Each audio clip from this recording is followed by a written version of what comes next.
All righty. Well, welcome everyone. Welcome to the Multnomah Neighborhood Association January 2023 general meeting. It's a beginning of a brand new year and lots going on in the village, in our neighborhood, and with the neighborhood association. So let's just jump right in. It's what time is it right now? It is 7:02. And I might drop off for a quick second. It looks like my computer's finally coming around here. I've made Tad a co-host too, so go ahead.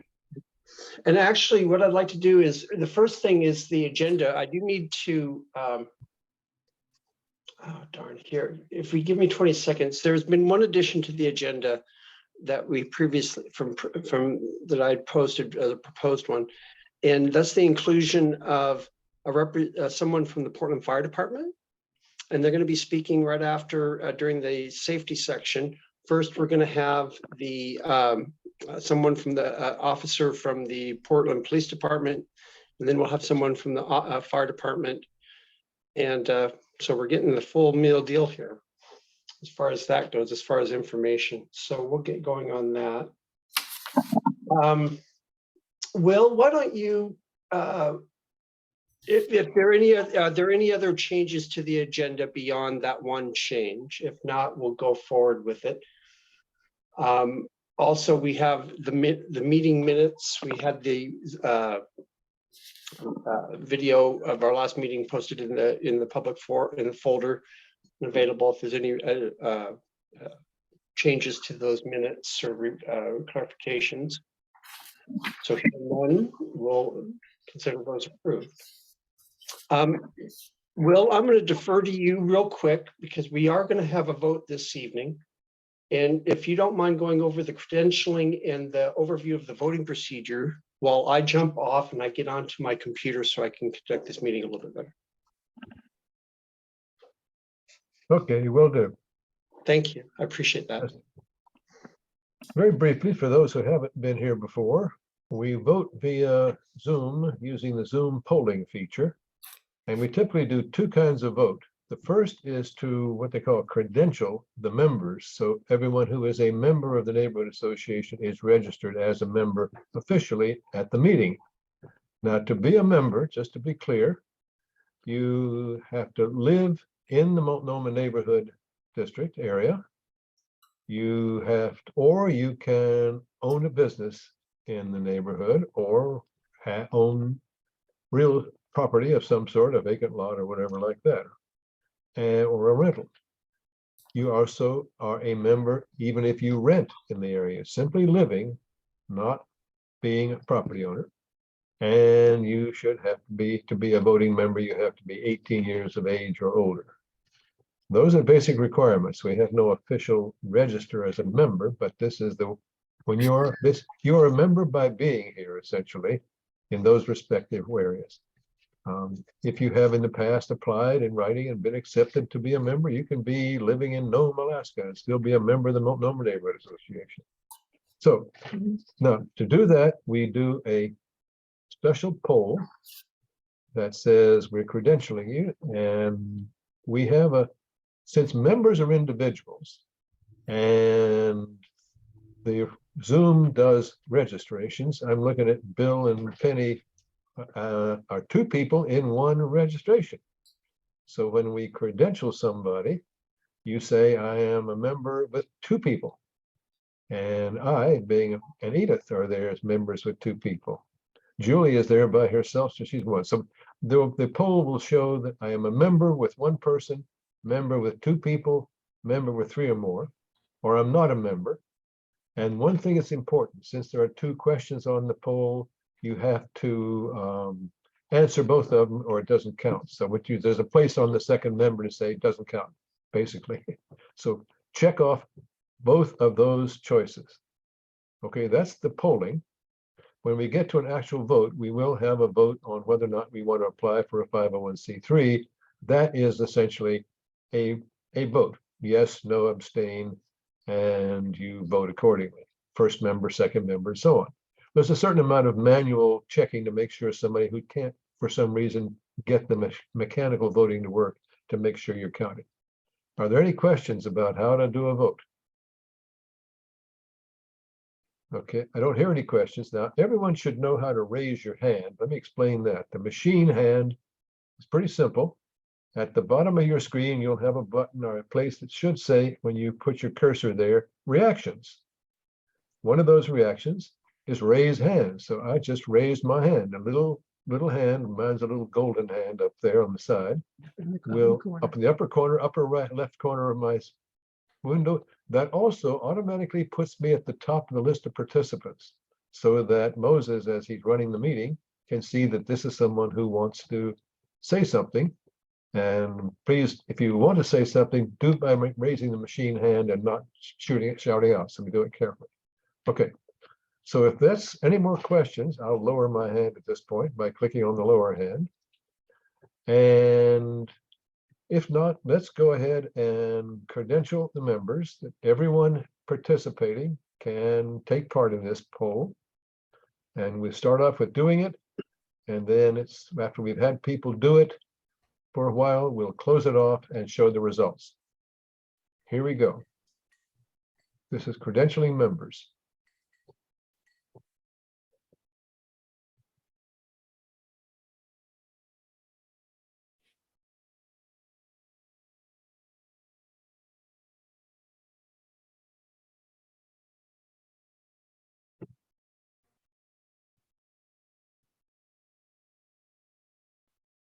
Hey, Will, can you share co-host with me too? I've shared co-host with you on your new login. Not on my new one. Yeah. I've got Ted as co-host, but I haven't. Here we go. Now I can get you. Okay. You now should be a co-host if you accept. Right, thank you, sir. Okay, we've got 12 of the 14 who could participate. There's a couple that haven't participated yet, if you would.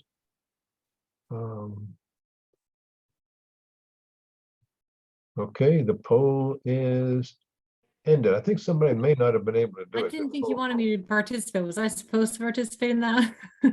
Who's that? Emily, you couldn't. That's you our couldn't guest. vote? And Emily and I didn't Joel? think I was supposed to. So, did Officer Juris, are we supposed to? I submitted ours as two people. Did it not come in? Okay. Okay, I'm going to share. Here are the results so far. Okay. There's 6 of the 12 people who voted had 1 member. 4 had 2 members. Nobody had 3 or more. And 2 people said there's that amount of members. So we have 6 1 members, 4 2 members. And is anyone who tried to vote and is a member and could not raise your hand or speak out that you couldn't register, you were not able to vote? Okay, I'm not hearing anything, so I'm going to say there's a 6 plus the 4 is 10. And then we add that second member in for 4 more, which makes it 14. And Edith and I weren't able to vote. Moses is a member, so he'll be counted as a member. So a 2 for Edith and me and 1 for Moses. I count 17 members present, including a couple of board members. Our quorum is 10 plus a member, so plus a board member. So we have a quorum to continue the meeting. Yay. I'm going to stop sharing right now and turn the meeting back over to Moses. Hey, we've got a quorum. We can get some work done. We can learn some good information here and go from there. So right on schedule, I'd like to say 7:11 is the section on neighborhood association development. We just have a couple of topics today on that. First is my obligatory appeal to folks in the audience that we do need volunteers to work on our land use committee, our schools committee, and our parks committee. We need a chair for each of those committees. And then, of course, we have our other committees. If you have an interest in, say, public safety or the transportation issues, communication, equity, we're always accepting volunteers on that. So yeah, good way to get involved.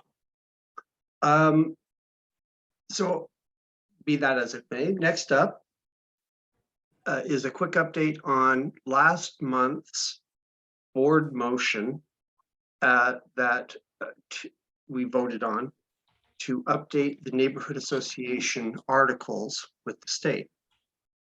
And I'm pleased to announce that I did get those those were sent in. And I'm going to see if I can find, well, I sent the copy in along with a check, and I'll be needing to get a reimbursement for for the fee. I think it was $20 eventually from our treasurer. So I might upset the apple cart on one of your upcoming reports, treasurer, Tad, and actually have a reimbursement. So that has been taken care of. Tad, and while I'm talking about it, Tad, do you want to make any other comments, or do you have anything to say any more about where we're going with the AOI change, the article of incorporation change, or should we move on? Nothing new, no, that but I'll say a reminder that the new articles of incorporation are very streamlined. It is nothing more than the minimum required by the state. And that, most importantly, opens up our bylaws to do everything the bylaws need to do. Very good. So we were given permission from the membership. That motion passed last time around, and I got those submitted. So that's where that stands at this point. And last issue in the M&A development is we've decided to go forward with a hybrid meeting in February. Now, what is a hybrid meeting? A hybrid meeting is that we're going to have it both in person and virtual. And this is a plan that we're having to kind of ease us back into those in-person meetings, but yet still take the benefits of the Zoom call and the access that people have to their computers versus coming to a physical location, but we have good news to report on that end. Will, in his daily walked by the Rivers Gate Church and happened to come across somebody that was leaving there, and he asked them, in looking out for our neighborhood association's need for a place to have our meeting, and we entered a conversation with them. We still have to submit the final paperwork, but it's looking like that's going to be where we're going to hold the meeting. The entrance to the Rivers Gate Church there on Capitol Highway, right across from Jay's Hut. You walk in that way, and it's in the front room. And we'll start there. They have larger rooms. They have a sanctuary that seats 300 plus, and maybe one of these days we'll have a neighborhood association meeting that's that big. But for right now, we're just meeting in the front room of the church, of the Rivers Gate Church, as a location that has a TV set up there so that the audience will be able to see, the members in attendance will be able to see the people on Zoom. Will has been fine-tuning the plan of attack on the tech side of this, and I'm going to have him share with us that a little bit later so that we can get to our other our guests. But we did get it, knock on wood. There is the issue of insurance that we're just making sure, crossing our T's as far as the final agreement that we would be signing with them. But it's looking pretty good that's where we'll be holding our in-person meeting. So everyone on the call, you're very welcome to come to that meeting at that location. I'll be announcing it and everything like that. Or come by Zoom, and we'll envy your ability to have a cup of coffee on your couch while you're watching the meeting. Those of us in person will. So very good stuff. And so be on the lookout for some of that information to confirm where we're going there. Officer updates. What time is it? 7:16. I'm right ahead of schedule. I want to give as much time to Officer Jervis and do you have a rank, Ms. Salisbury? Oh, I'm sorry. You're on mute, ma'am. I am on mute. Sorry about that. Yes, I am a firefighter and fire inspector, so. Very good. I just wanted to make sure to give you the proper acknowledgement there. The firefighter, Salisbury. I answered anything. I've been in 23 years. I'll answer anything. Don't worry about it. We also have Sergeant John Oliphant here too. Ah, very good. Thank you for that. And, you know, and I was gonna do our officer reports here real quick. I don't have anything new to report in that sense, anything, you know, report wise. Julie, are we in the same boat? We're Okay. good. Tad, we do need to get that. We do need to get a quick money report. You can share that with us, and then we'll move on to, Right. we'll move on. And a quick and easy one that will be, because it's exactly the same as the last several months. A total of $619.59. The detail is that the general account has $175.50. The community events account has $362.28. Land use account has $81.81. That total again is $619.59 and hasn't changed in I'm not sure how many months. Well, just for a change of pace, then I'm going to submit my reimbursement. So we can report on that next time. Okay, very good. Thank you, sir. Appreciate that. Okay, let's get jump into the reports, public safety. Patrick, please go ahead. Yeah, thank you. So we're blessed with a lot of first responders here tonight. So I want to thank them as a group. So let's start with Sergeant John Oliphant and Officer Jervis, if that's okay with you guys. I guess my goal in inviting all of you here, and particularly the police officers, is to be better collaborators and participants in a community policing model, and know how we can best help. And then I think there's probably some other specific questions about our neighborhood that we'd want to get into after that. So just maybe you could tell us how we can really help you do your job in our neighborhood. So, open-ended question, I know, but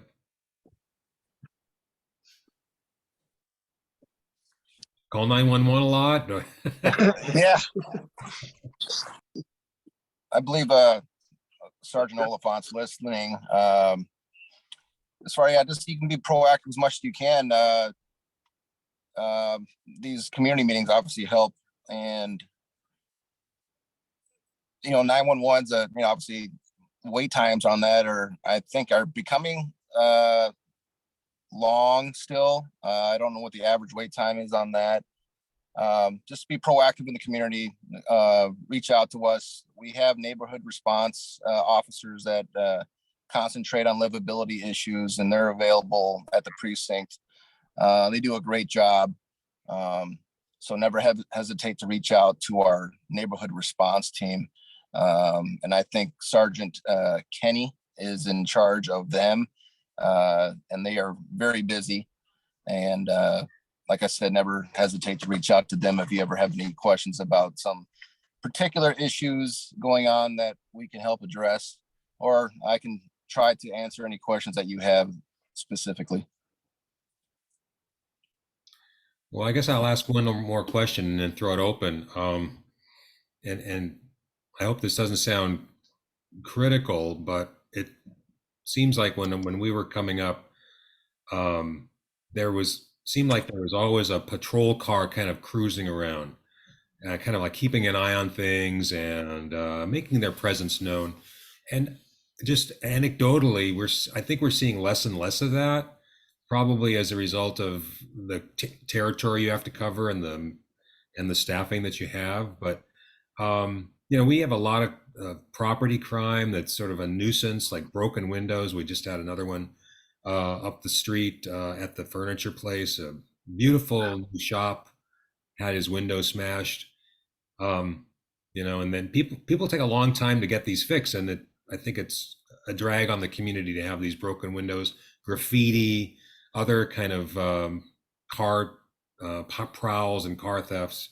So is there, I guess if I had to ask, I would if I had to wave a magic wand, I would have those patrol cars out and cruising around the streets to kind of act as a preventative. And feel free to comment on whether that's a crazy idea or not. No, that's not a crazy idea. We wish we could be cruising the streets, as you said, or through in the neighborhood. You're not seeing many of us because, like you said, our staffing is short. But however, I wanted to provide that 2022, there was nearly 1,500 applicants that applied to be a police officer here in Portland, which is encouraging.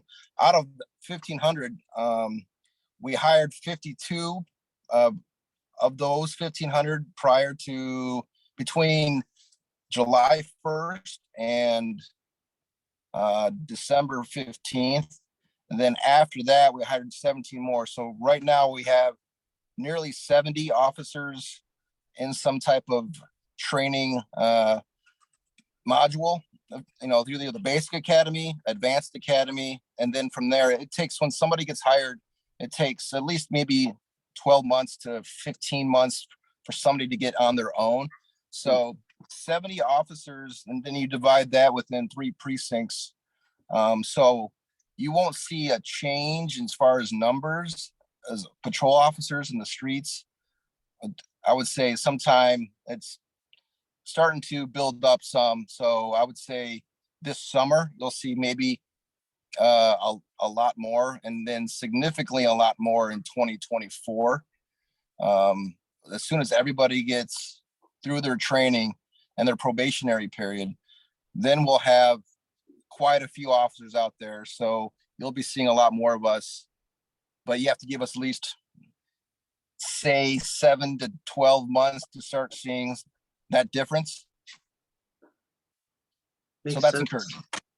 That makes a lot of sense. You figure that you got to remember that there's a pipeline, and that pipeline needed to be filled to accommodate. And it's easy to forget that, that pipeline is full. I mean, obviously, I didn't realize that. Those are some good numbers. Yeah, 1,500 people. And then we also have Portland, our PS3s, which are the Portland street. There's police specialists that help us, that take low priority calls, say like a stolen car or a car break-in with no suspect information to follow up on. They've hired, let's see, at least 13. There's 343 of those applicants in 2022. And there was like 115 in the background. So there'll be quite a few of those, and they drive in marked cars, but they don't have the patrol lights. And they help us out quite a bit by taking a lot of cold calls. So sworn officers can go take priority type calls. So that's going to start to improve over the next few years as well. Thanks for that update. Well, Moses, I'm happy to throw it back to you for questions from the group. And then we'll go to Trudy from Portland Fire. Okay, sounds good. I've got 2 hands up here, and then we'll go to Trudy. All right, first up, Bill and Penny. Hi, my question is, has there been any lowering of crime during the holiday seasons, or did you see a raise in it? What kind of things are you seeing now? Let's see, if holiday season, always a busy season. As far as crime, probably an uptick in car prowls of people who around the holidays are either shopping or leaving things in their vehicles. It's just more of a crime of opportunity where people will go to wherever it may be, wherever the shopping could be, even they'll break into cars and take items out of there. So traditionally, holiday season there'll be an uptick in property crime. Most just basically for like car prowls. Thank you. Wait. All right. Go ahead, Bill. Patrick, this may be a question for you, but if Craig can weigh in as well. Are there particular parts of the village area where you find that there's more problems than other parts? Good question. Well, I mean, I'm no expert. I just know what I see. I know the antique store has had a broken window for weeks and weeks now, but the newest broken window is kind of up the curve toward Caitlin's Closet, right next door to Caitlin's Closet, kind of on the way out of the village proper. And then we go all the way down to Barber Boulevard, so there's a lot of graffiti down there. So I don't know the answer to that. I think I guess our goal as a committee is to try to keep Multnomah as livable and safe as it's been over the last few decades. It's a real it's a jewel, and it's unique in many ways, and we just want to be proactive in keeping things safe and livable for everybody. So I don't have an answer to your question, Bill, but I think it's everywhere, and I don't think anywhere in the city is really exempt these No. days. Okay, Thank you. thank you. Now, I would say that there are probably areas of concentration, as far as that goes, like, any kind of a side of a blank wall can be an immediate tagging location, I've always been impressed with this kind of an ad hoc group in our neighborhood and from Hillsdale that goes and cleans up the graffiti. I saw them on Facebook, and I think things like that. That's one of the proactive ways that the neighborhood association or our neighbors can try to mitigate that. That impact of that, especially of that graffiti. God, that's anywho. Officer Craig, am I on the right track there? I mean, is that appropriate in your view that us neighbors doing those types of projects to try to clean that graffiti? Yeah, once other folks seeing you doing that, maybe that will motivate others to help and do the same. It kind of has a domino effect, at least in my opinion. And like you said, I see graffiti pop up like on the side of 7-Eleven on Barber Boulevard, just like recently. Like, how did that happen? It's like, that's out in the open. It's a major site as you go down south on Barber Boulevard or towards Tiger. You'll notice it. It just like a lot of these things just pop up overnight. And I mean, as far as businesses, that's their responsibility, obviously, to help mitigate that as best they can. But yes, doing your part in the community is a good thing. I appreciate that. Hey, let's go to Ken, and then let's wrap up this section of our first has his hand responder up, talk. too. Yeah. Peter has his hand up too. Oh, Ken, yes. Oh, and Peter does too. Okay, Ken first. Go ahead, Ken. Okay, you're on mute, sir. I'm sorry. Yeah. There we go. Okay. Thank you. And thank you, officers, for your service. I know you're understaffed and over committed in various places. But anyway, it's been a continuing issue of the people on Wednesdays at noon on 35th and Capitol Highway. I just wondered if you could give some kind of update or what we can do. They use amplified sound. I have no problem with freedom of speech, people speaking their mind, but when it's on a very loud amplified sound that doesn't have a permit and waking up and disturbing adjacent businesses and people, and maybe even becoming a hazard if somebody can't hear somebody crossing the sort of, distracts them from somebody crossing the street or what have you, and make it a traffic hazard potentially too. I wanted to, and one other thing too, I'm part of the business association, and we've been told to call the non-emergency line, but you get on that and it's hours sitting on hold. Right. So that doesn't seem to be effective. Anyway, I'll let you speak to that.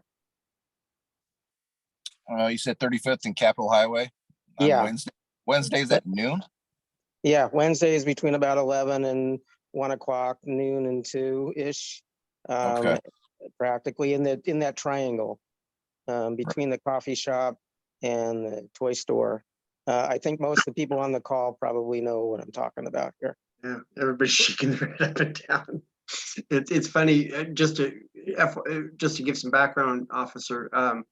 This couple has gone there and protested, you know, exercised their free speech, but they use this very loud amplifier to get the word out. And it's been reported to the noise control numerous times. And I've actually spoken with those folks down there, Ken, trying to get them to come and test this. I know you guys have those little meters if you're Right. worried about it.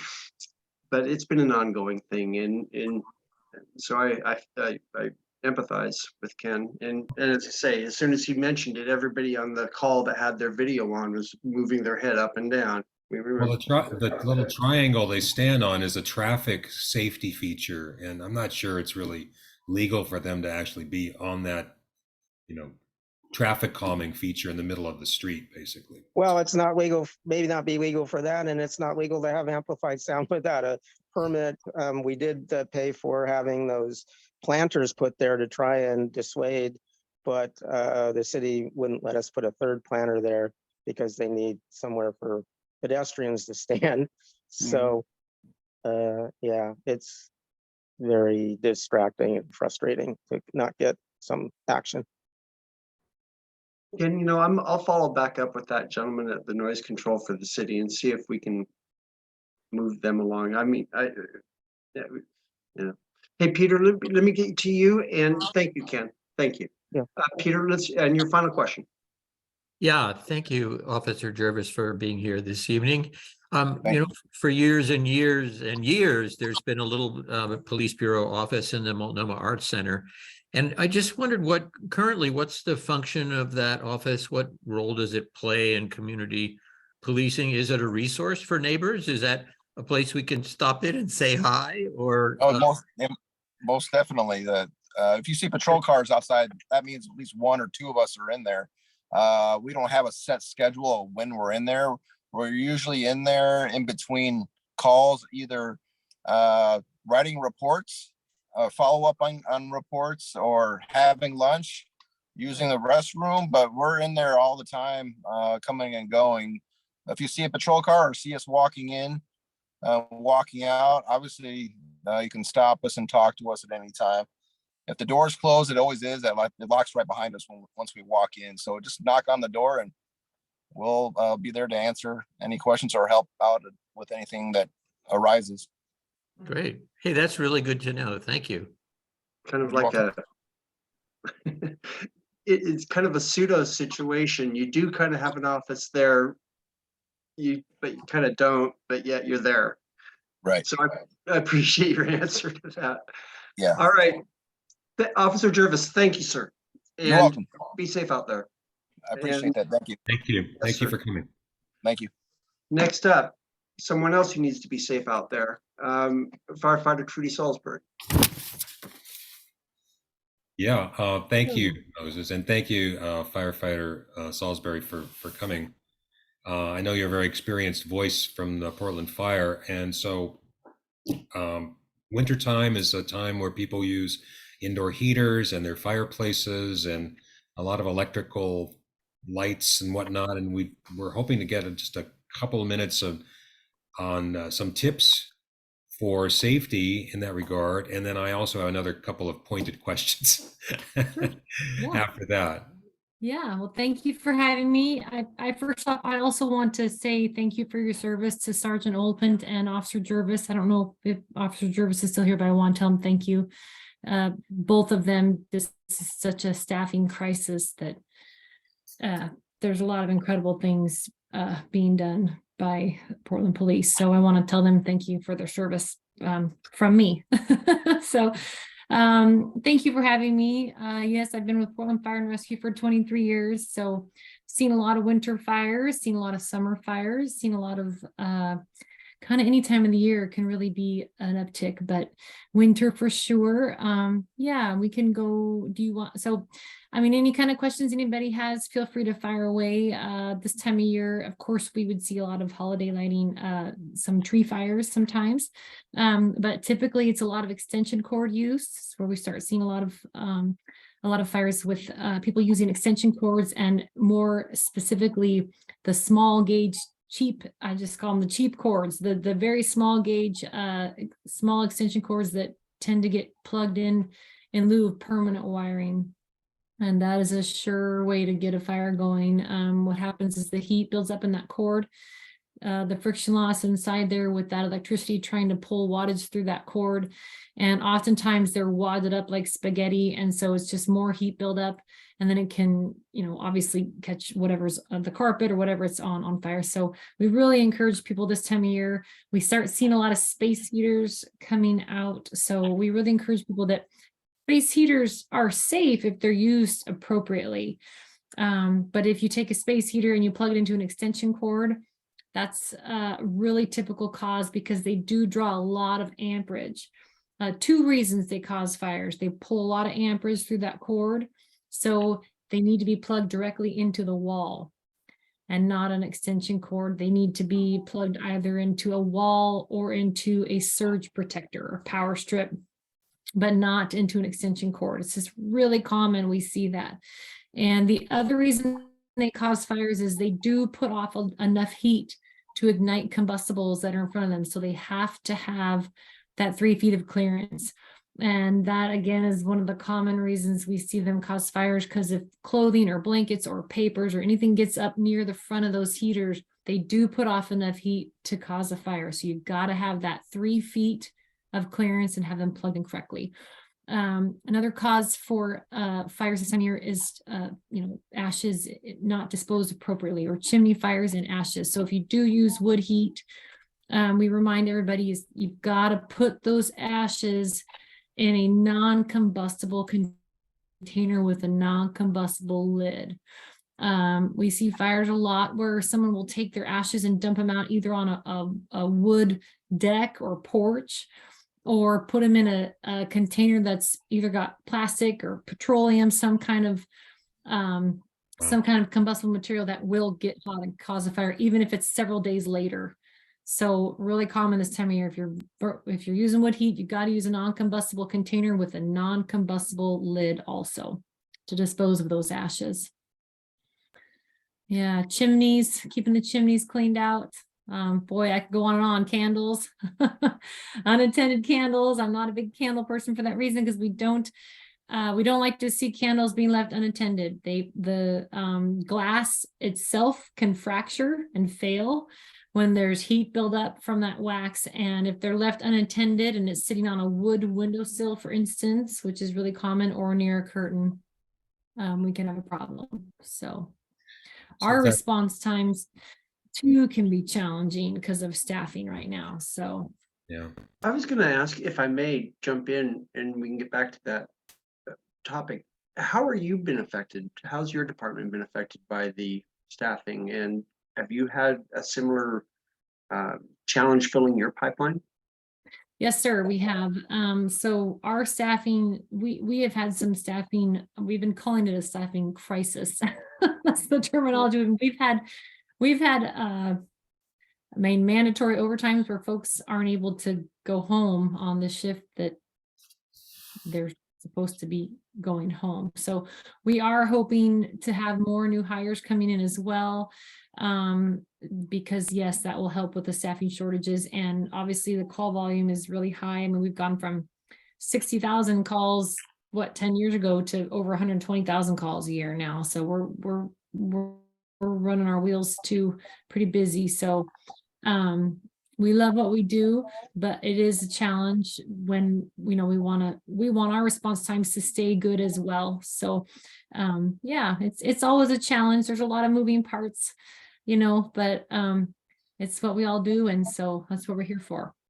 And So one thing we see a fair amount of these days is fires at unsanctioned campsites, and even sometimes people using abandoned buildings for shelter and starting fires inside those, with Yeah. some terrible results.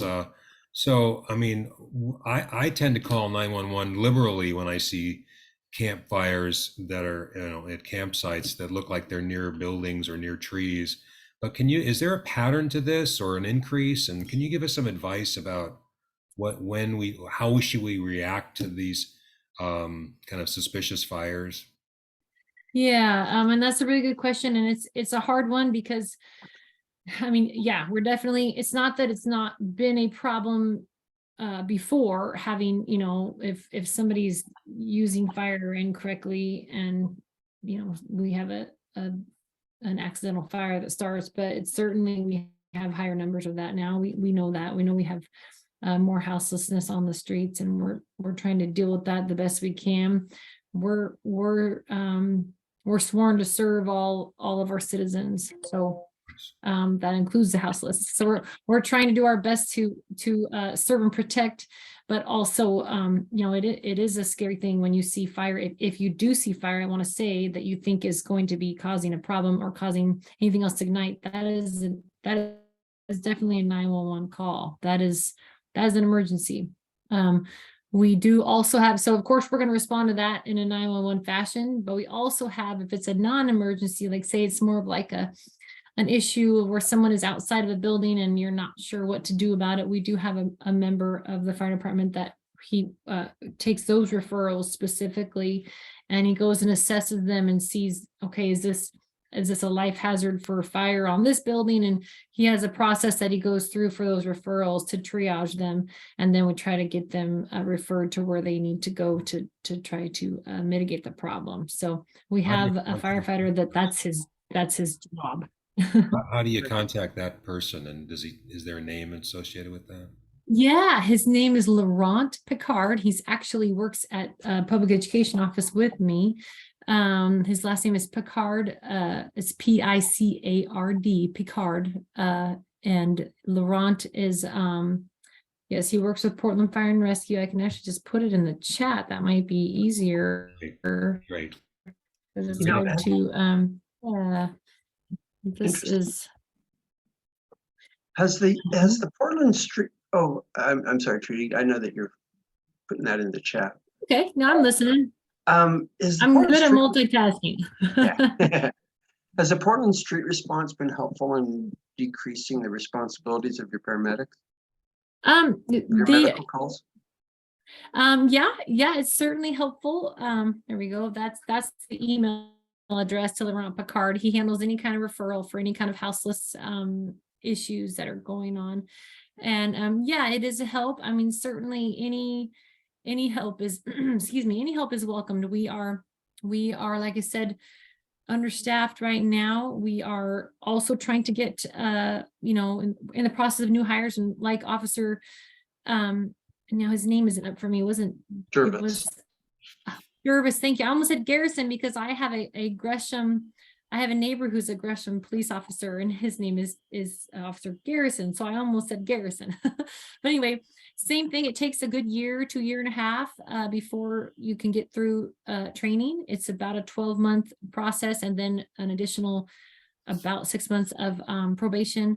And so same thing, it's not an overnight process. So that's difficult,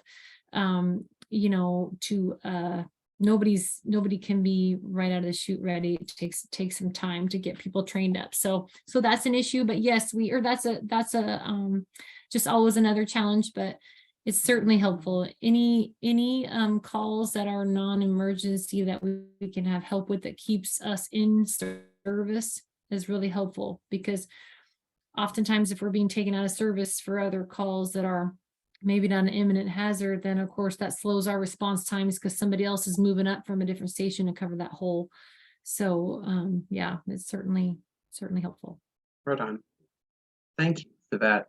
Will, I see your hand up. And then Bill. Yes, I have a couple of quick questions. Sure. First, I know you do more than firefighting. You do medical emergencies and so on. Yes, I want sir. to know what percentage of your time is non-fire related, like in medical emergencies. And specifically, I've been told that if someone falls, like my wife has had 2 knee surgeries and is not allowed to kneel to get up if she falls. And I had to pick her up at one time. It was a pretty dangerous, unfortunately, it was dangerous, but we managed to make it. Is it true that if you get called, you will bring somebody over to help someone get up? Yes. Yes, Okay. sir. So Bill, that's a great question. We have, we absolutely go on a ton of medical calls. We go on more medical calls than we do fires. We go on a ton of car accidents. We go on a ton of hazmat spills. So a large percentage of our job is also other emergencies. And yes, I mean, when people fall, we are often called. Sometimes they're in a challenging position. Sometimes it's uncertain if the person had a cardiac event or a stroke event prior to falling. So that's when our medics step in and, you know, triage that patient, make sure there's not something else also going on.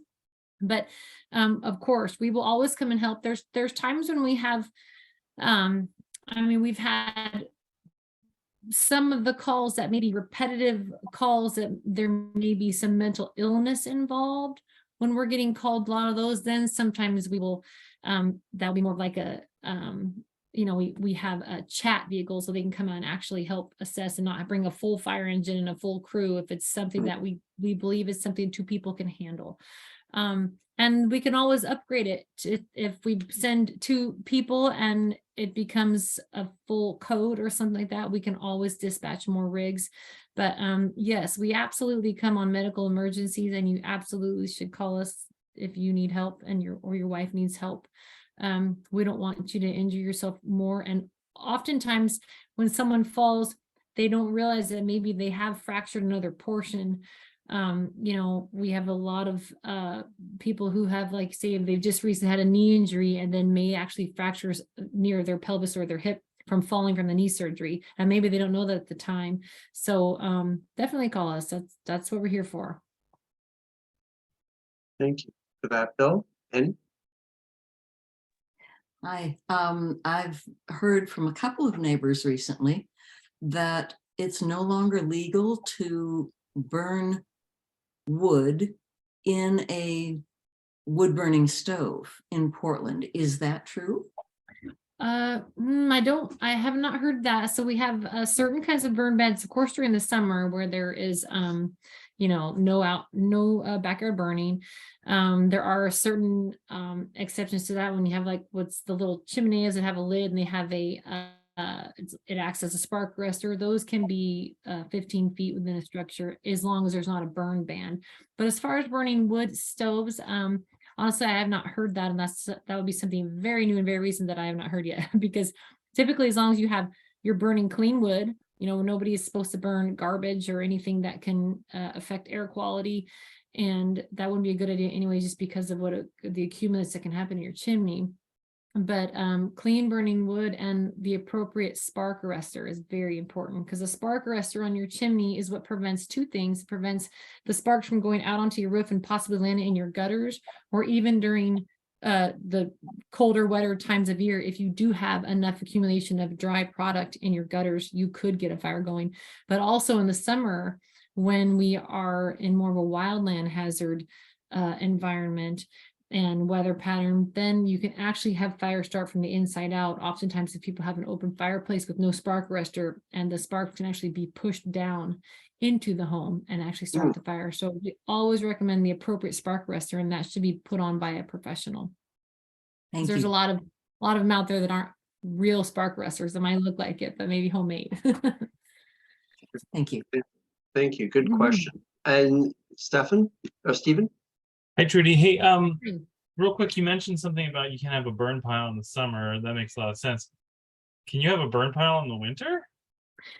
So you're supposed to call. So typically what they have is there's also DEQ involved when you get on the unincorporated outskirts. But as far as in the city of Portland, typically if you are, so if there's not a lid, right, like a chimenea type, I can't think of what the word is for some reason, it just left me, but the little fireplaces that have a lid that acts as a spark arrestor, if it isn't like that, then you have more of a clearance that's required. I believe is 25 feet from any structure, and there cannot be any burn ban in place. In the summertime, often that's not even allowed, and that will be well advertised on the news and on our website and through social media that if we have an active burn ban going on, that it's not even allowed then. But once the burn ban is lifted, then it's okay if, again, it's clean burning wood. You can't burn garbage, you can't burn you know, it has to be clean burning wood, and then you are always, there's certainly a concern that somebody could call based on air quality and then maybe ask to put it out.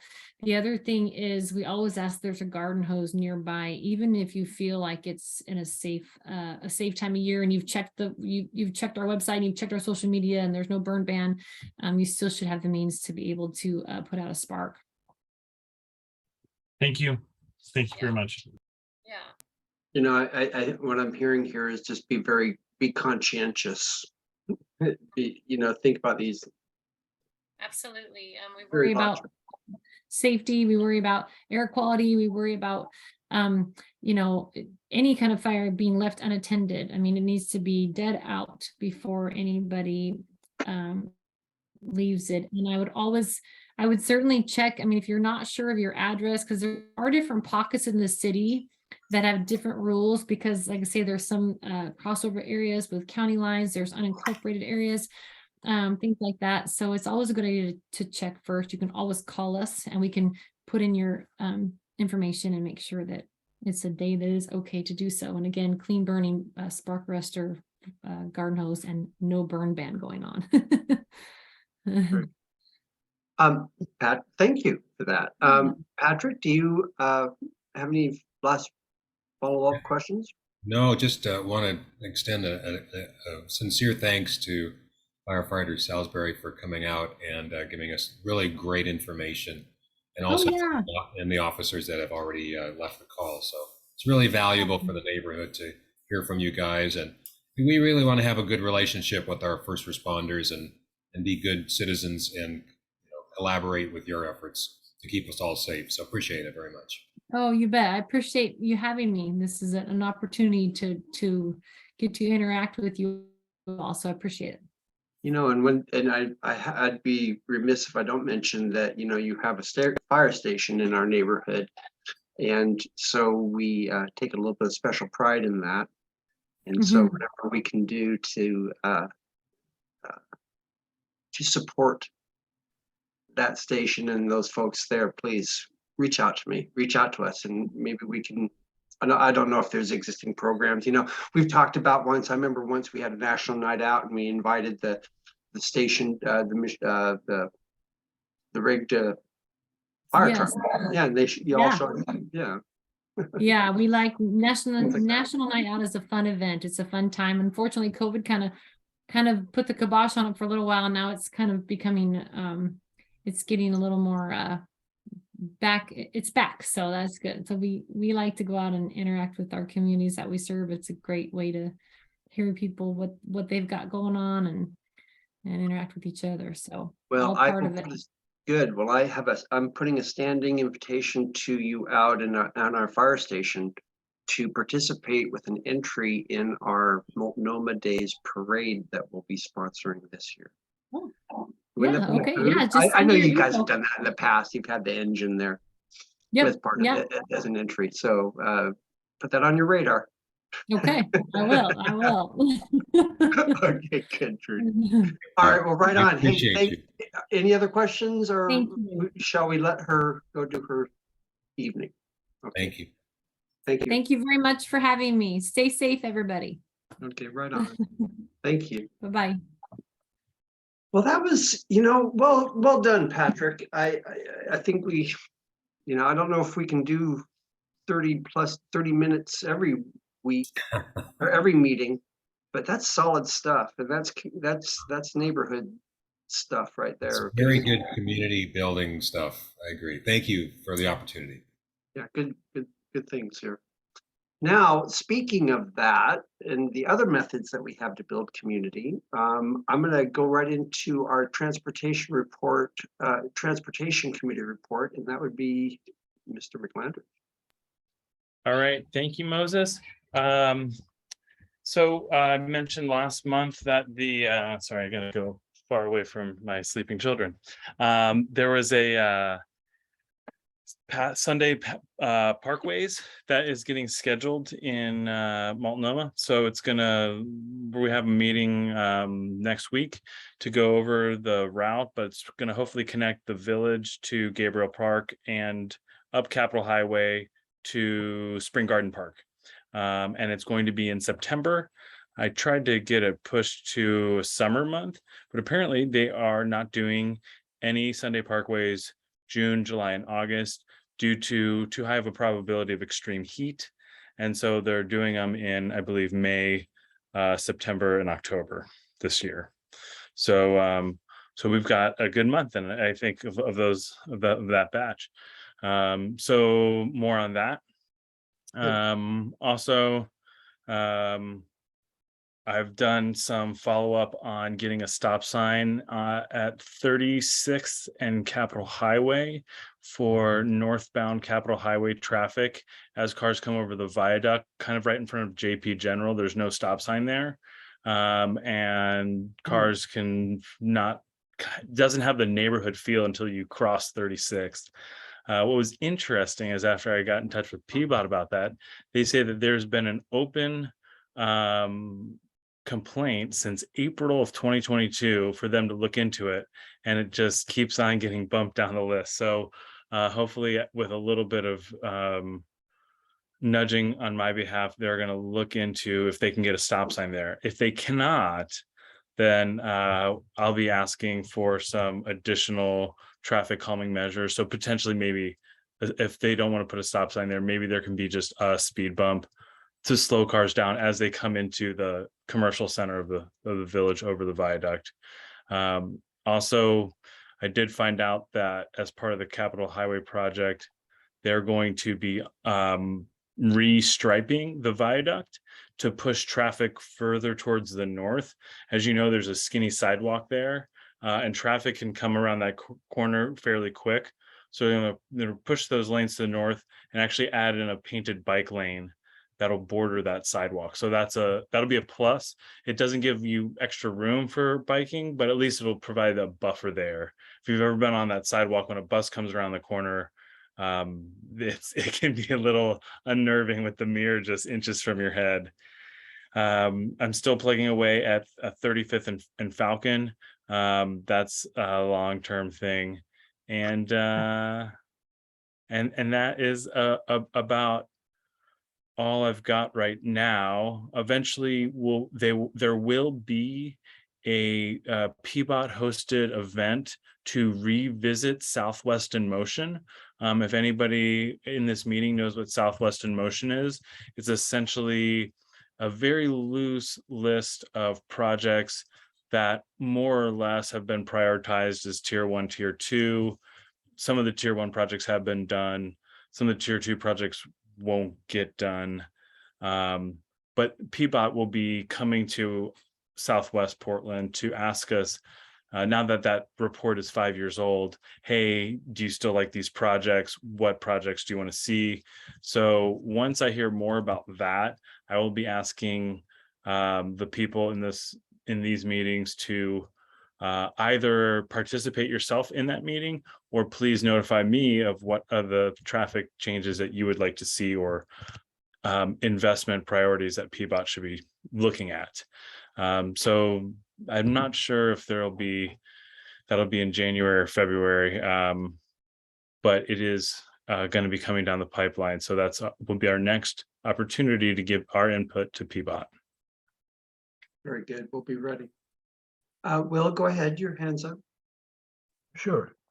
Just a quick one. Stefan, as part of the Southwest plan, if you will, there's projects on something called the Portland Transportation Plan that are part of that project that need to be prioritized. And there's also some concern that Southwest Portland may not get its fair share of attention from PBOT.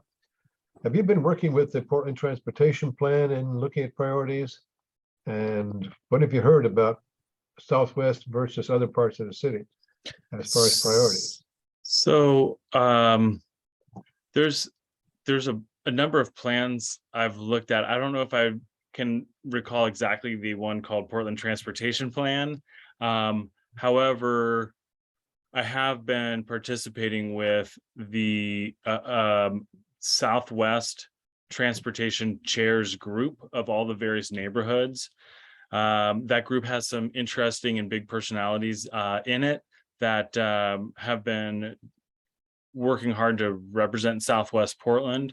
I do believe we are partially underrepresented. There was a call for volunteers to join the Fixing Our Streets oversight committee, and they specifically asked for people from Southwest Portland and North Portland, which I assume is because those are neighborhoods that are underrepresented. So I can't tell you more than that right now, Will, but I do want to look into that. I would say that I think Southwest Portland does not get their fair share. Although I'm sure somebody else would say, well, look at Capitol Highway. You're not going to be due for another one of those for a long time. So. Okay, thanks. Mhm.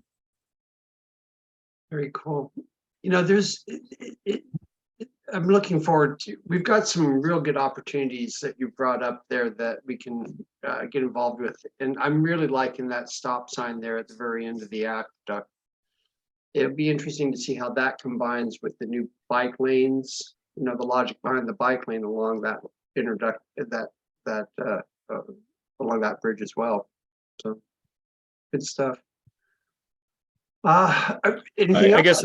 I guess lastly, you know, there's the people that will be reaching out for comments on their proposed walkway along the north side of Multnomah between the viaduct and the post office.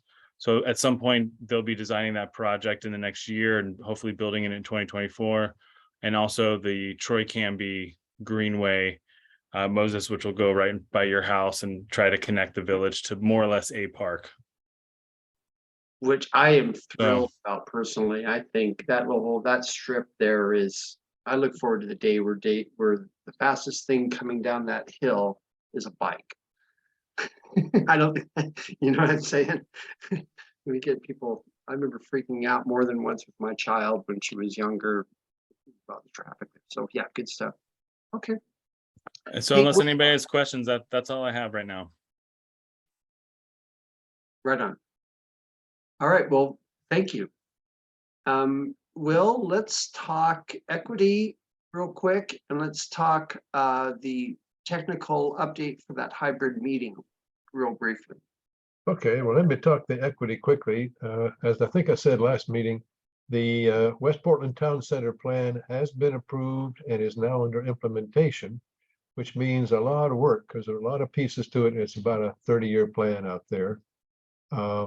Along with that, the Southwest Equity Coalition is actively involved in making sure the equity parts of that plan are taken care of. And I think we're going to partner with them in continuing the relationship so that we have our part of the West Portland Town Center, which essentially the Multnomah neighborhood part of it is east of Capitol Highway and north of I-5 Barber. In that part of it goes up to about, I think, Dolph, about the street Stephan lives on. But that's scheduled for some rezoning and so forth, and we need to follow that as it takes place. The other equity parts is just generally speaking, I want to put a reminder of what my philosophy of equity is, and it's really simple. It's a natural extension of what we do to be a good neighbor. You respect people of different backgrounds, different needs, and I think as a nation as a whole is changing away from kind of a hierarchy of the good people and the not so good people to a recognition that people we think might be not so good really have something to say, particularly when they're a bit unusual or old like me or other things like that, where hey, we're taking care of each other, and for you that's basically being a good neighbor. Switching over to the church, that was a fortuitous thing. And what we're doing there is they are doing this for us rent-free, by the way. They're letting us use the space at no charge, which is very generous of them. They have a commitment to the community at the Rivers Gate Church to do that. Non-denominational, no restrictions, anybody welcome. There are some technical costs involved to do this properly, to have a meeting with people on site and connecting over what amounts to a video link like Zoom. You need a camera pointed at the people in the audience, and you need a microphone for them to use so that it's clear their voices are clearly picked up. There are other costs, but church, for example, has big screen TVs with sound on them, and a laptop is enough, but there may be a few $100s of expense to get the extra microphone and camera up and running and connected. Good wireless mics aren't cheap. That aside, it's a pretty straightforward setup. They've got good AV there. I'm going to get together over the next month with their technical person and see just exactly what's involved.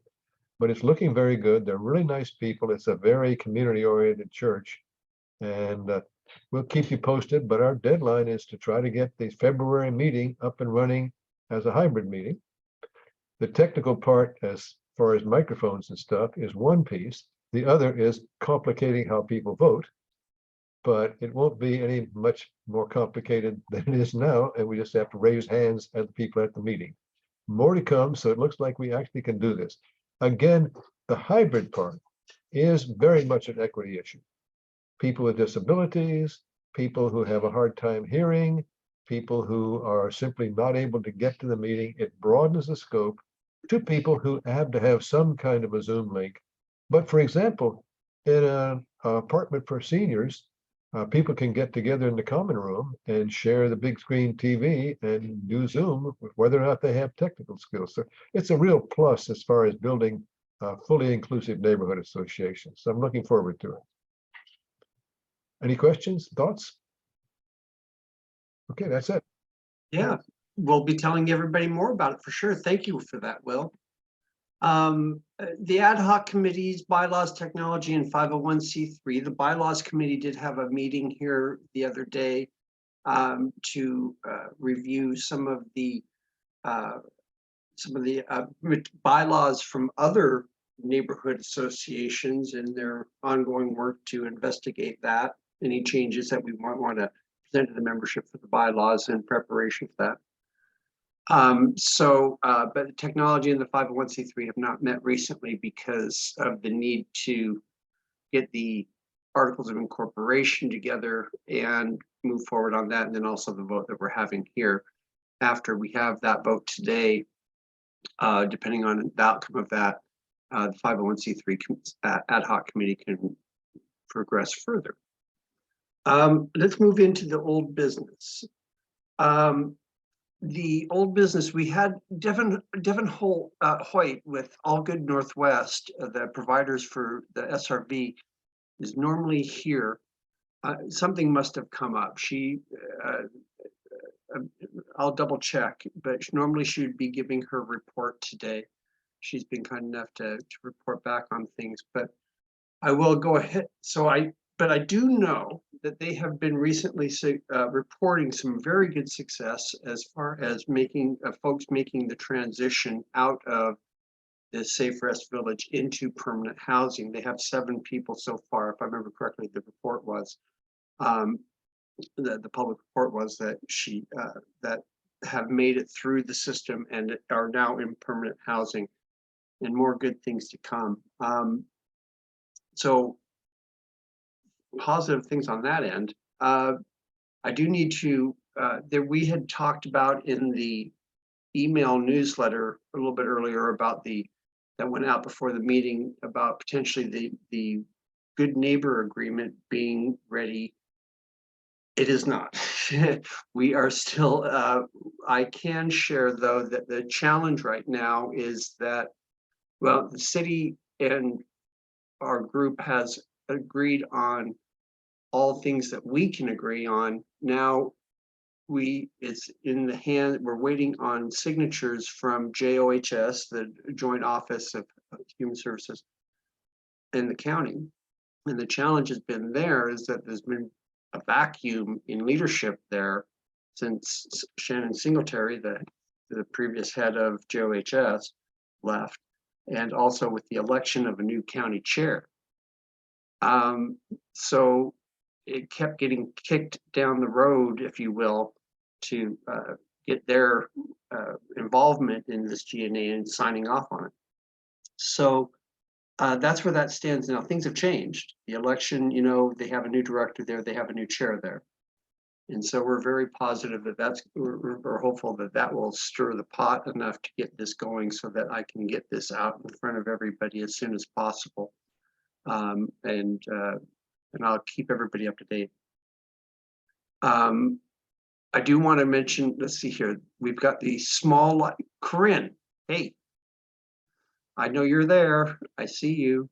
Corinne can give us a quick update on the small grant that I am just so pleased with bunch about. Go for it, Corinne. Thank you, Moses. Hi, I'm Corinne Wallace, and my friend Pam Fox, who's on the call as well, and I have decided to submit an application for a small grant to hopefully successfully conduct a placemaking project or two in Multnomah Village and in the neighborhood. Pam, I don't know if you have do you have any of the documents up in front of you at all that you could read through a couple of the bullet points? I don't have any on me. But, I can bring them up now. Okay, well, I'll just do a quick overview if you want to go through a couple bullet points. The goal of I'll let Pam review the goal of it, but what we've identified with community and civic life are two intersections in the neighborhood that are high foot traffic, bike traffic, and connect our parks with our business district. And that's at 35th and Falcon on the south side of Multnomah neighborhood, and then 36th and Canby, which is a direct connection between the business district and Gabriel Park, and has a lot of foot traffic. It's also a future greenway as well. And we would like to do a street painting intersection and do our best to include as many people as we can in the neighborhood to really get the word out, to involve as many people as possible. Encourage diversity, equity, and inclusion in finding artists to help us execute this project. And Pam and I just got word in late December that we were accepted for the grant. We asked for $5,000 and we're hoping to include a mural in the village, but I think we're gonna have to pare down what our large scope was. But we're gonna need a lot of community help, and I'm glad there's quite a few people on the meeting today. As Pam and I get a little further along in this project and connect later on this month, we'll be asking for a lot of assistance from our community members and hope that some folks will step up. Yeah, Pam, and I have you some add? of our Yeah. bullet points here, so I can just kind of talk through some of the main points of the project. Some of them Corinne's kind of touched on already, but so number one, to bring together a diverse cross-section of our community through art and placemaking projects. And this is kind of like a whole rollout of several different events, like a kickoff event to kind of present the idea and talk to people about it, begin gathering volunteer help and stuff like that, all the way through like a completion party, some kind of celebration at the end when the murals are finished.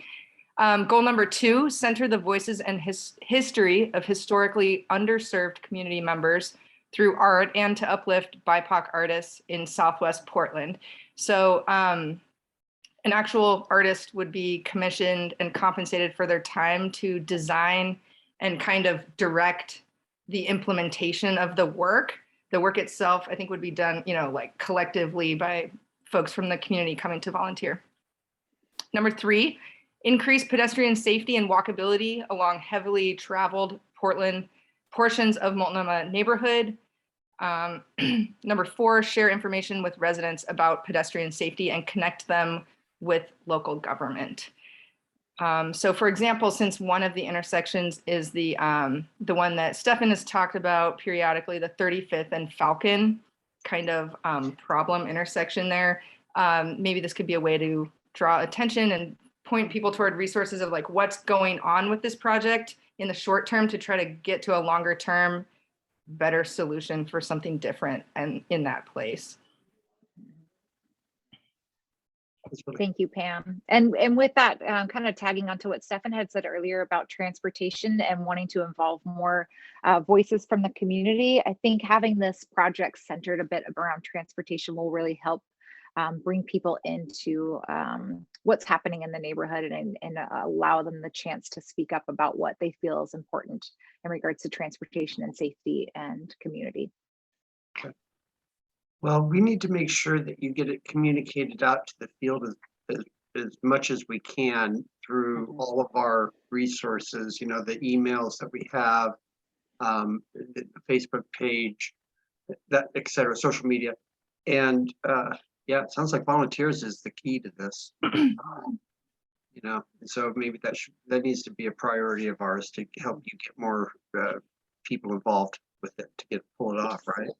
Yes, and it should be a really fun project and really exciting to see the outcome, because I think it will touch a lot of people in our community, because a lot of people use those intersections and are seeking safer travel in a neighborhood that doesn't have, it's starved of safe walkability. So we're really hoping to make a good impact on our community.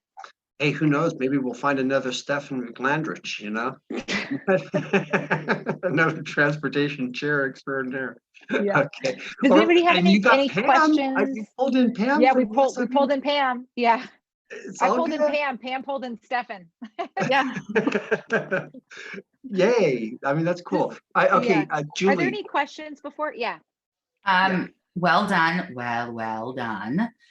Two things I put in our chat. I don't know if you're familiar with Portland Street Art Alliance. They're a nonprofit 501c, and they actually connect BIPOC, all of the street art community together with organizations looking for it. So I just sent you the link, but it's just called Portland Street Art Alliance. And I've worked with muralists it's a fantastic organization. I definitely I recommend reaching out to them. And then a question for you. My daughter was able to be a part of the Thinker Toys anniversary where they did You Are Loved. And so that muralist had gone in, right, and it let everyone paint a little bit, and then he fixed everything later. But my kid remembers the pink A as her A. And, are you thinking about something like that, where after the design is done, some, people in the community can have their, get a little dirty? Yes, absolutely. And I think a lot of it would come down to the artist's discretion, but that is the goal, is to have it be a community executed project where we have, somewhat of a party out on the intersections. We close down the streets and get as many people who want to involved as possible. And I remember, and there might be like a limit. I don't know. I think we'll lean a bit on what the artist is comfortable with, but I think Pam, correct me if I'm wrong, but I would say absolutely we want lots of people to get involved. It's going to be a big project, and it would take quite a bit of time without volunteers to step up and do some of the work. So, and if I remember that the artist that did Thinker Toys has his signature out there too. I just throwing it out there as well, because he was a pleasure to work with and was patient and and made something that people could participate in, but it still turned out professional and beautiful as well. So, and that might be some connect. Yeah. Anyway, so good That's job. helpful. Amazing. Cool. Emily? I noticed you. Oh, there you go. Oh, hi. I wondered if you have a guesstimate of a timeline or a goal for starting and finishing. Pam, do you want to speak to that since you have the documents right in front of you? You're on mute. Sorry, guys. I was wondering if I can just paste our timeline into the chat window. Would that? Or maybe share your screen if. Okay, I just pasted it there. It worked. Okay. Oh, there you go. So it would be beginning essentially now. We're having a meeting this week where we might toy with the idea of planning kind of a kickoff social event for later this month. That would be our first thing. And then it actually has to be completed according to the kind of rules with the grant by the end of August, by September 1st. So it would be kind of a rollout of just periodic milestones and a few different, planning sessions and meetings. And then probably at some point in the summer, do the actual painting when it's a little bit drier and we have an approved design and so forth. Yeah, and I with all the conversation that Stefan had mentioned with the projects around Capitol Highway and the Sunday Parkways event and some of the other things that are happening to promote that. Stefan and I talked to PBOT not too long ago, and we might lean into them a little bit for some support with the project as well, and maybe use one of those paths for Sunday Parkways, so people can actually see the murals and have them completed when it comes to that event, which would be pretty cool to tie that in. That would be pretty cool. It's the idea that you have a competition, if you will, or variety. Cool. Bill and Penny, go ahead. This may be somewhat of a far out idea. I hope it's not. If it was possible to identify one or more of the taggers, Huh. first thing. Secondly, who have good, who are really good artists, and some of them are really good artists.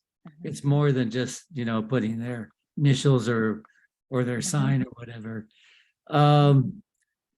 It's one of those things, if you can't beat them, have them join us. Just an idea. Well, I like that. mathematically, they say that, or it's a fact that a wall that has art will get tagged significantly less than a wall without art. Yeah. Well, the wall without art is an empty canvas to them. Yeah. Yeah, I've seen that over the years, and very often they have brought in people like that. I think that's a solid idea. I love the idea of can't beat them, join them, in the sense of let's celebrate your graffiti here. Here's a spot you can do it. Please do it only here. Well, in this case, they join us. Right. Who knows? Maybe they'll learn some more respect for their, Yeah, they're participating. in the community. Yeah. And they belong then. It's based on the concept that there are tribes in Africa, for example, and lots of other places, like at this little tribe in Africa, everyone during the day will see everyone in that tribe. And when they do, what they will say is, I see you. And basically, that is a way for someone to be seen and therefore recognized and therefore appreciated. Mm-hmm. And they become part of the community. I would venture to say that someone who is doing graffiti is just wanting to be seen. Oh, yes. Oh, definitely. There's a logic to that. Interesting. So maybe we should invite the Wednesday noon guy to come talk at our meeting. Hey. Do a deal. Let's not get too ambitious here, guys. That's funny. All right, right on. Okay, so Corinne, do you have anything? Do we have our marching orders here? Do we know what we need to do here? Be prepared to help and watch for communication from Pam and I coming probably through Moses and emails with updates. Like Pam said, we're meeting with Leah from Civic Life on Thursday. And then like Pam said, we will hopefully have a kickoff, some kind of kickoff gathering later this month to introduce the information and hopefully, I would guess, probably collect or coordinate with some formal volunteers so we can really have a team of people to work together as we're hope to execute this by the end of August. Right on, And right on. the other thing we're trying to set up is a potential collaboration with City Repair, the nonprofit that helps people do placemaking projects, including murals. And they have an annual sort of summit kind of workshop type of thing in June called the Village Building Convergence that looks really cool and really aligned with what we're doing. So we're hoping to meet with them soon to look at the possibility of partnering with them for that as well. Yeah, Pam has done a good job reaching out to them. They'll give us some guidance and have done projects like this before. And the last thing that I want to say before Moses moves us on is that part of initiating this project has started with the motion of changing our bylaws and the discussion of becoming establishing our own 501c3 status. Having that status allows us to get grant funding from the city. And so it gives us what we're hoping to vote on today, or what we plan to vote on today, gives us more freedom to do things independently. And as this small little organization that we have here to hopefully make great impact on our community by having that 501c3 status. So I just wanted to make that last statement. Appreciate that plug. Bill, Penny, go ahead. A really quick addition to who to partner with might be the art department in the high school. Or Jackson, yeah, Jackson Middle School, right? They're Bernstein, they've that's a freaking great idea. Okay, Pam, Corinne, write that one down, because I think we've got a Okay. good one there. That's another resource. That, with the high schoolers, makes total sense. I can see. Yeah. Thanks, Smart. guys. Yeah, appreciate that. Thank you, Penny. Okay, that's where we're going. Now, one of the things that we're going with is in our new business section, and then we'll wrap things up, is this board motion that a motion that the board presented 30 days ago to introduced about 30 days ago, and to allow us to, basically says the board moves that the Multnomah Neighborhood Association apply for 501c3 status. Very brief background is, many of you here know, the challenge has been that we are kind of in this muddled middle with Sweeney and their fiscal sponsorships, their recognition by the city, or lack of recognition. They're relinquished, or they no longer have the recognition with the city to allow us to have them as our sole fiscal sponsor.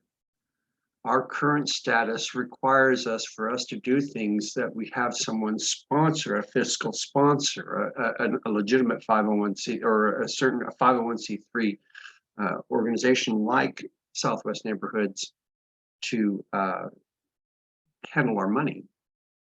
And right now, we don't handle our money. We ask Sweeney to help us. And one of the side benefits of applying for this 501c3 status is to allow us to be able to manage our own. And the biggest reason that I think, and it was kind of also brought this issue to the forefront, was the city's inability to recognize, or our inability in our current state, legal state, and given Sweeney's non-recognition, we don't have a means to tap into city funding for projects, to acquire grants from the city for services, for projects, like what Corinne has been talking about, the one that Corinne and Pam are working on. And so that kind of really brought the issue up to the board, and thus, as a big factor here, that we're kind of leaving a lot of things on the table. We're ready to kind of we've got a good team here that is ready to be able to use this new status to be able to get things done for the neighborhood and for its members, these projects. So let me share real quickly. First off, does anyone have any comments or questions about the motion that we're going to be voting on? Does anybody have any thoughts about that they want to share? Does anybody have any questions about the reasoning for it, pro or con? I'd love to hear it. Otherwise, I'll use this moment to quickly bring up that motion here and screen share it so that we all can see it.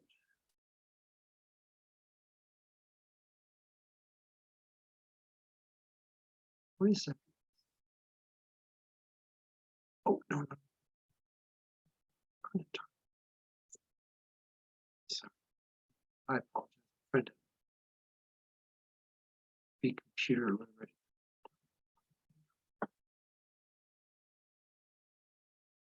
Okay. Here's screen.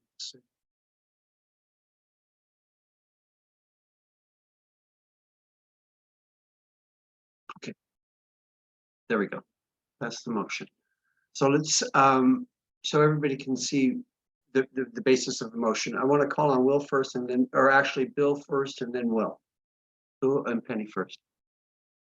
Okay, my quick question is, do we have the personnel the skills among the board or who's volunteering in the neighborhood to actually handle the bookkeeping to do with 501c3 status, to take care of it, to file annually for the tax returns or the forms that are needed to file for a 501c3? Good, solid question. At our current situation, our current environment, with our current situation, yes, because we have myself and Tad and the other officers to make sure that it's being done correctly at the get-go when we have minimal finances to have to worry about.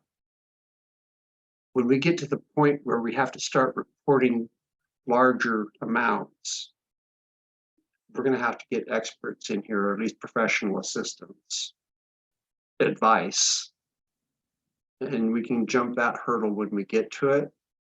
Right now, one of the good things is we are in the formation part of this concept, and so getting us on the right track, in the train and on the right track, and keeping us on the right track in the short term will be we can do.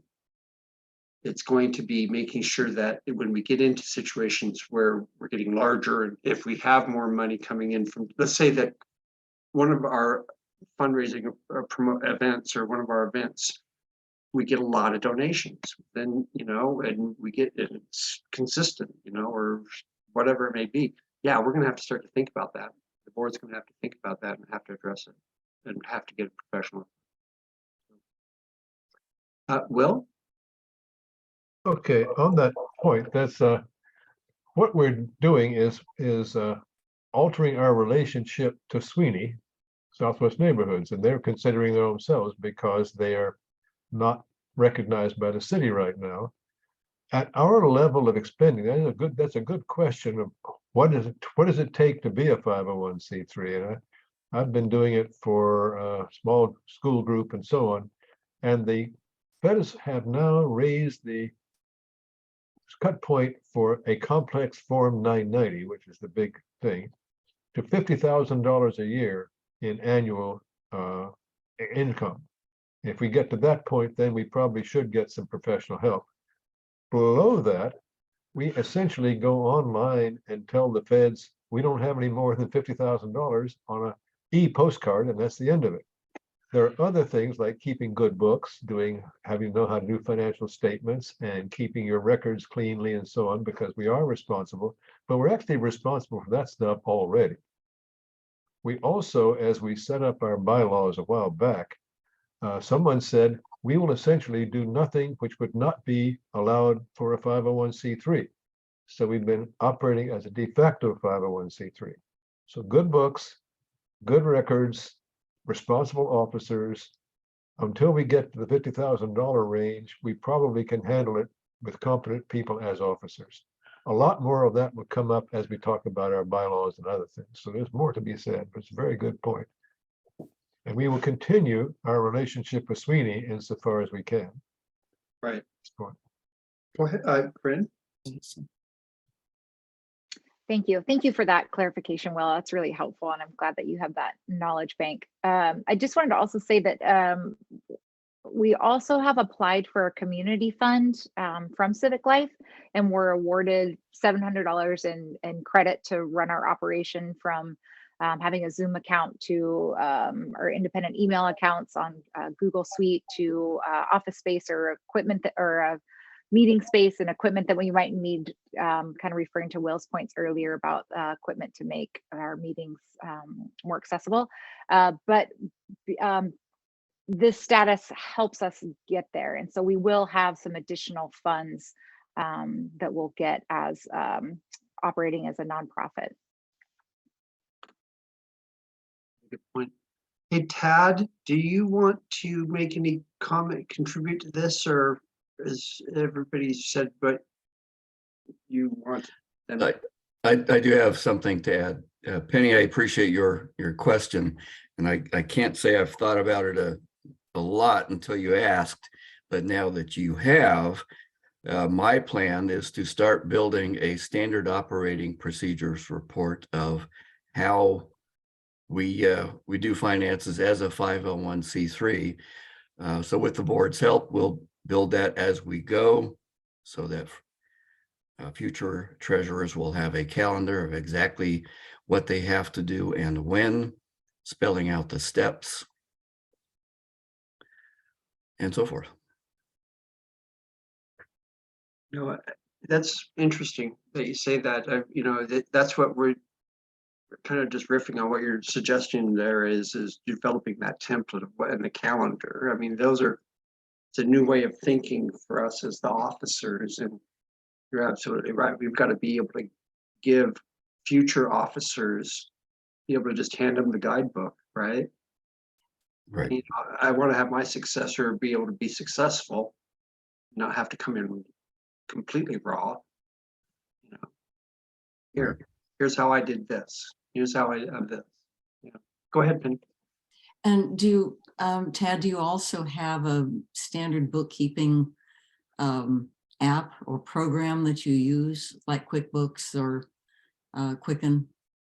I haven't needed one so far. I do have Spreadsheet. QuickBooks for my personal and my own business. We've been all of our books have been bookkeeping has been handled by Sweeney so far. But that's another good question. I wonder how that's going to change once we become a 501c3, if we'll need to do things that our own bookkeeping. Yeah. And as long as it can be clear and transferable to another person and understood by any of the members, or most of the members. Right. I would think that that would be an essential part of setting up those standards. Yes. I venture to say too that one of the requirements for a 501c3 is to have those kind of financial records available for review by the members by the community they serve. So we're going to need to do that for that purpose as well. So this ought to be.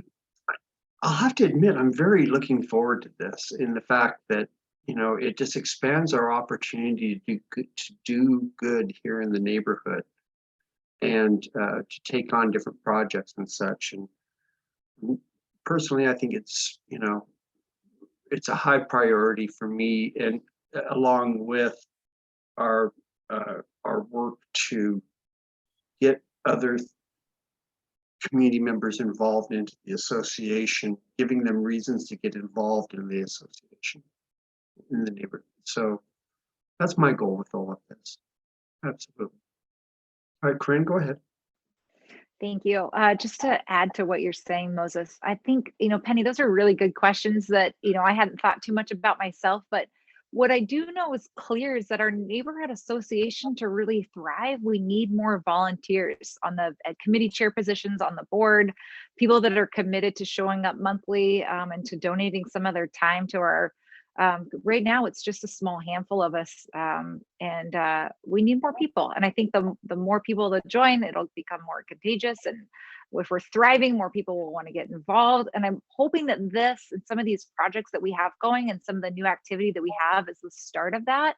But I just want to say that out loud on this call now is we need more people to join and commit to a committee chair or board position. So if anybody here is interested or knows somebody, please reach out to Moses and volunteer to in what area interests you, and make a commitment to be available to your community for some of the things that are coming up. Thank you, Corinne. Patrick? Yeah, I wanted to dovetail with that comment. You know, we have hundreds, if not thousands, of people in our neighborhood boundaries.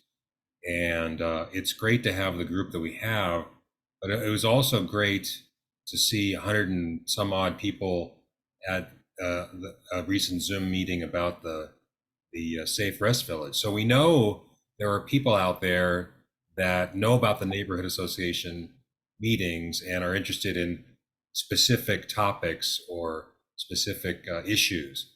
So I wonder if this can be an opportunity, the 501c3, to frame a communication out to the community, talking about the very points that have been brought up. This is a kind of a new model. We can use it for new projects. Bring your projects to us. We're a good funding conduit. So I think the way to get more volunteers is to get more people from the community to come to the meetings and bring their ideas and then move those ideas forward.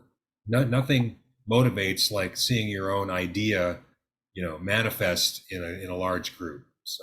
So bottom line is there a way to communicate out to the community while we're doing this process to kind of reintroduce the neighborhood association to the neighborhood? Yeah, I think that's a good point. Sorry, I'm just going to jump in real quick without raising my hand, but I think, this project, the 501c3 status is allowing our community to move forward with these placemaking projects. And maybe we can tie that communication together and use, the large point of this project, the placemaking project, is to bring people in, get them involved, let them know we're here to support. And I really hope that this positive, there was a lot of negative feedback about the Safe Rest Village, and you're right, there was a lot of people out there, but I'm really hoping that this positive project in the neighborhood will bring a lot more people in. But again, to pull it off, we need more volunteers and more commitment. So I think getting back to in-person meetings might actually be another pathway to that. People love to congregate. Now that we can again, I think it's a good social time. I bet you're going to see a lot of people showing up at the in-person meetings, hence more volunteers. I have to agree with you. I get the feeling just that once we get to that, if you build it, they will come. So that's what I'm hoping we're building here. While I'm not ready to commit yet, right, I have put some feelers out to do, just so Corinne had kind of spearheaded the trash pickup maybe once a year. I'd like to do a drug drop off, prescription medication one, and I've gotten some contact information. I'm going to reach out if we did that once a year. And then if we did quarterly cleanups, just again, we have Southwest community walks, and we have these different things. So that's how we can get more people involved, and then get a little bit more membership as well. So baby steps. Yeah. It's 8:45. Let's go ahead and have a vote. I've gone ahead and we've all seen the motion and what its action is. Let's make sure that everybody who can vote is here to vote. Will, I need Will. If we're going to be conducting a vote, I need Will's help here. Yes, you do. Hang on a second. I tell you what, I will leave this alone. I'm trying to change the title of a poll to applying for 501c3, and for some reason it's not allowing me to do that. So what I'm going to do instead is simply go for it, and it's a vote on applying for the 501c3 status. Okay. So let me launch. Now, what we're going to be doing here, just the way the voting takes place, is you will see a screen which says first member, yes, no, abstain. Second member, yes, no, abstain, or not, or does not apply. Same basic story as before. Okay. Now, is there anyone?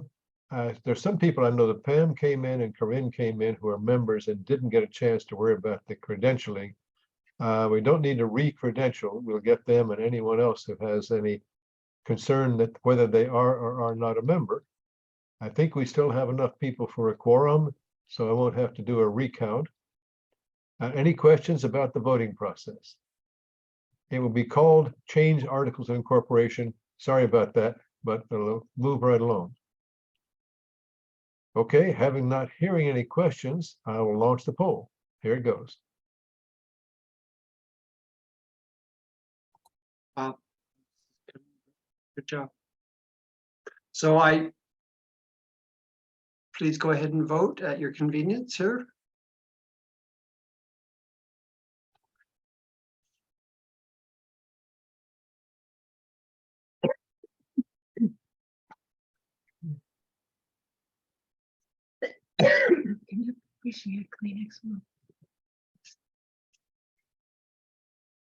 Oh, and of course, the poll itself says change articles incorporation. That is meant to say the motion that we're voting on. The motion being that moving that 501, that M&A apply for 501c3 status.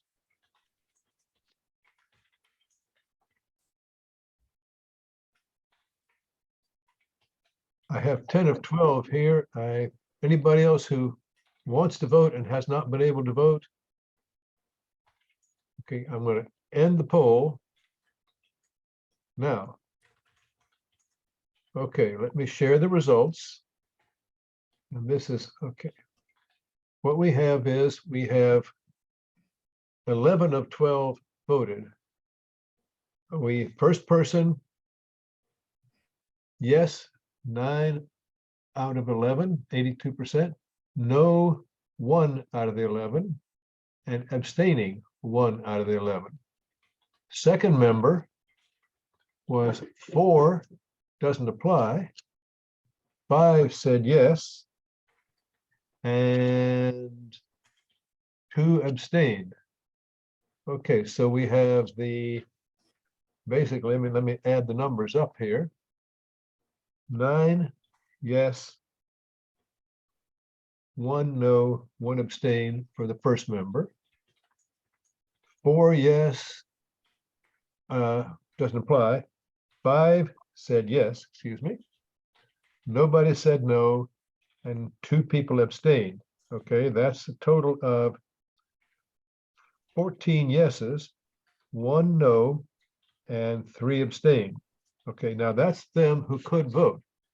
Now, people who are logged on as a host or a co-host can't machine vote.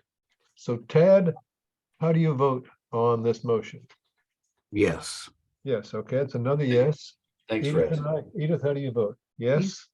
And I vote a yes. So that's us too. And Moses is a member, but is not eligible to vote unless it's a tie. So I have 14 plus 1 plus 2. I come up with 17 yes votes, 1 no vote, and 3 abstentions. So the measure passes, the motion passes, and we now can continue to apply for a 501c3. Thank you. Very, very good. Folks, we shall report back on our progress and certainly stay in touch on this topic now that you have entrusted us to go forward. So thank you. All right, good deal. Thank you for your help there, Will. It is 8:50. At our next meeting, I'm going to have I'll have a report from Devin White will be there. I'm sure she'll be there. We'll have an update on the small grant project and our progress there. We'll see if we can have another first responder speaker to say hello for a few minutes at the next meeting. We really double teamed that this meeting. Well done, Patrick. Well done. That was good stuff. We're having our hybrid meeting in February. So you're welcome to attend. You're welcome to do it by Zoom. You're welcome to do it in person. We'll be sharing more good information about that. And Emily, let me send you here. Let me give you a quick email. I know that you want to, I just got your email here about your chat about, let me just share with you my email address and we can take that offline. Certainly. Okay. Is there any objection to adjourning the meeting? Hearing none, this meeting is adjourned. And thank you very much, folks, for spending time with us tonight. We'll get this stuff we'll be reporting back. Okay, I'm stopping Thanks, the Moses. recording now. Nice job. Thank you. And you can